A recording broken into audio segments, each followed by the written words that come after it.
তিন কোয়ালিটি, হ্যাঁ ঠিক শুনেছেন, তিনটি গুণ যদি আপনার মধ্যে থাকে তাহলে আপনাকে সফল হতে কেউ থামাতে পারবে না। সফলতা আপনার এক ধাপ ছুঁয়ে ফেলবে। মন দিয়ে শুনুন এবং ভিডিওটি সেভ করে রাখুন, বারবার দেখুন, না হলে মনে থাকবে না। আপনার ধৈর্য, ডিসিপ্লিন বাঁশগাছের মতো হওয়া উচিত, যা 4-5 বছর পর্যন্ত দেখা যায় না, 1 ইঞ্চিও বাড়ে না, কিন্তু যখন বাড়তে শুরু করে তখন 5-6 সপ্তাহের মধ্যে 90 ফুট লম্বা হয়ে যায়। নাম্বার 2, আপনার ফোকাস ঈগল পাখির মতো হওয়া উচিত। একবার লক্ষ্য নির্ধারণ করলে কখনো দৃষ্টিভ্রান্ত হয় না।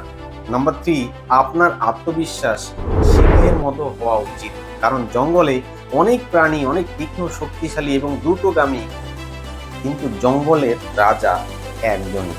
এই তিনটে গুণ যদি আপনার মধ্যে থাকে তাহলে কেউ আপনাকে সফল হতে থামাতে পারবে না। ধন্যবাদ।